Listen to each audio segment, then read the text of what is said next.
Hi hello friends, welcome to Dharan Sundar family. இன்றைக்கி வீடியோவில் நம்ம என்ன கான்செப்ட் பார்க்க போகிறோம் அப்படின்னு பார்த்தீங்கன்னா, யூடியூப்பை திறந்தாலே பார்த்தீங்கன்னா ஒரே சண்டை. யாருக்குன்னா அது யாருக்கோ இருந்துட்டு போகுது. சரிங்களா? விஜய் டிவியில் வேலை பார்க்குற 2 ஆங்கருக்குள்ளே சண்டையோ அவங்க விட்டு கொடுத்து போகிறாங்களோ அதை பற்றி நமக்கு தேவையில்லை. ஒரு விவசாயத்தை பற்றி பேசுனா அதை பார்க்க இங்கே ஆள் கிடையாது. குறிப்பிட்ட ஒரு சிலர் தான் பார்க்குறீங்க. அதே இன்னொருத்தவங்களுக்கு சண்டைங்கும்போது ஓடி ஓடி போய் பார்க்குறாங்க. இது என்ன அர்த்தம்? என்ன காரணத்தில் இப்படி நடக்குதுன்னு தெரியல.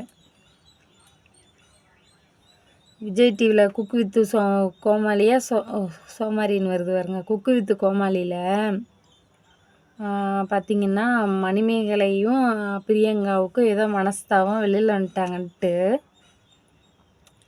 நேற்று காலையில் மணிமேகலை ஒரு வீடியோ போட்டிருக்காங்க. அது பார்த்தா 3 மில்லியன் வியூஸ் போயிருக்கு. 3 மில்லியன் வியூஸு அவங்க முதல் முறையாக ஓப்பன் அப் பண்ணியிருக்காங்க. சரிங்களா?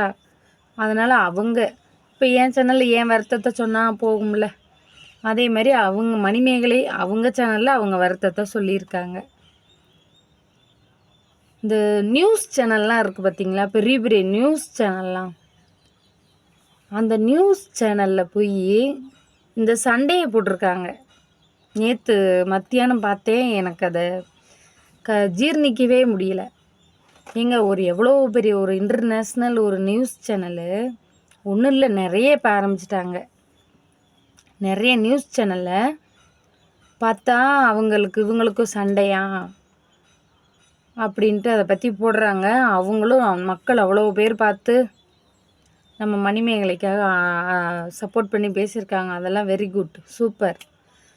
ஆனால் இவ்வளோ மக்கள் ஏன் இவ்வளோ பேர் இதுக்கு இந்த சாதாரண ஒரு பிரச்சனைக்கு இவ்வளோ பேர் வர்றீங்களே.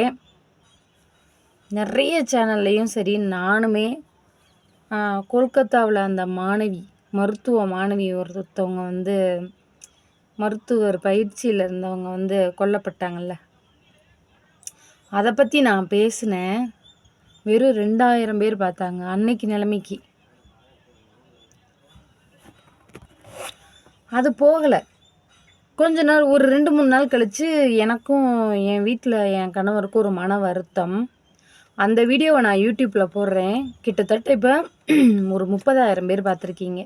எனக்கு 30,000ங்கிறது பெருசு. ஆனால் ஒரு மருத்துவ மாணவி கொல்லப்பட்டதை நான் இந்த சேனலில் போட்டதுக்கு வெறும் 2000 பேர் தான் பார்த்தாங்க. அதுக்கும் கமெண்ட் வருது. நான் அப்பயே கேட்டேன், இப்போ கேட்கல. நான் இந்த சண்டை வந்ததை நான் கேட்கல. என் வீட்டுக்காரருக்கும் எனக்கும் மன வருத்தம்னு போட்ட வீடியோ 30,000 போச்சு. நான் அன்றைக்கி நைட்டே நான் கம்யூனிட்டி போஸ்ட்டில் போஸ்ட்டு போடுவோம்ல, அதில் போட்டேன். எனக்கும் என் வீட்டுக்காருக்கும் சண்டை மன வருத்தம்னு போட்டால் 30,000 பேர் எங்கேருந்து பார்த்தீங்கன்னு தெரியல. அதே ஒரு மருத்துவ மாணவிக்கு முடியலைன்னு போட்டிருக்கேன். அந்த மாணவிக்காக இறந்துட்டாங்க, சமூக பாதுகாப்பு இல்லை, இதை பற்றி உங்கள் கருத்தை சொல்லுங்கன்னு போட்டேன். வெறும் 2000 பேர் பார்த்துருக்கீங்க. அதில் பாதி பேர் கமெண்ட் போடலை. என்னங்கன்னு கேட்டால், இந்த போஸ்ட்டுக்கு கமெண்ட் வருது. நீங்கள் நிறைய நீங்கள் மட்டும் சொல்லலை, நிறைய கொல்கத்தா மாணவியை பற்றி சொல்லியிருக்காங்க, நீங்கள் மட்டுமா சொல்லியிருக்கீங்க, அதனால தான் எல்லோரும் அதுக்கு போய் கமெண்ட் போட்டிருப்பாங்க அப்படின்னு சொல்கிறாங்க. இப்போ நானும் தானே அவங்கள பற்றி பேசியிருக்கேன். ஒரு விஷயத்தை யார் பேசுகிறாங்கங்கிறது முக்கியம் இல்லை, என்ன பேசுகிறாங்கங்கிறது தான் முக்கியம். கருத்தை யார் சொல்கிறாங்கங்கிறது முக்கியம் இல்லை, என்ன கருத்து சொல்கிறாங்கங்கிறது தான் முக்கியம். இப்போ நான் பேசுகிறது கூட உங்களுக்கு போர் அடிக்கலாம். நிறைய பேர் டைட்டில் பார்த்தே கமெண்ட் போடுவாங்க, உங்களுக்கு வேலை இல்லையா, யார் சண்டை போட்டால் என்னன்னு. ஆனால் நான் வீடியோக்குள்ளே என்ன பேசியிருக்கேங்கிறத முழுசாக கேட்கவே மாட்டாங்க. முழுசாக வீடியோ பார்க்காமலே நிறைய பேர் இந்த மாதிரி பேசுகிறீங்க. வீடியோ முழுசாக பாருங்கள். யார் சண்டை போட்டால் நமக்கு என்ன, யார் என்ன பண்ணால் என்ன. நாளைக்கு அவங்க ஒரு டிவியில் உள்ளவங்கெல்லாம் சம்பளம் கூட தரேன் வாங்கன்னு கூப்பிட்டா யாராக இருந்தாலுமே அந்த மனசு மாறிடும். சரிங்களா? வாங்க, உங்களுக்கு தான் முக்கியத்துவம். இன்றைக்கி வந்து இப்போ வந்து மணிமேகலைக்கு மார்க்கெட் ஏறிடுச்சு. போய் பிரியங்கா சேனலில் போய் ஏன் பிரியங்கா அப்படி பண்ணீங்க அப்படின்ட்டு கமெண்ட் போடலான்னு போனால் எனக்கு முன்னாடி 1000 பேர் அங்கே கமெண்ட் போட்டு வச்சுருக்காங்க. பிரியங்கா சேனலில் போய் யூடியூப் சேனலில் போய் கமெண்ட் பண்ணலான்னு பார்க்க போகிறேன்.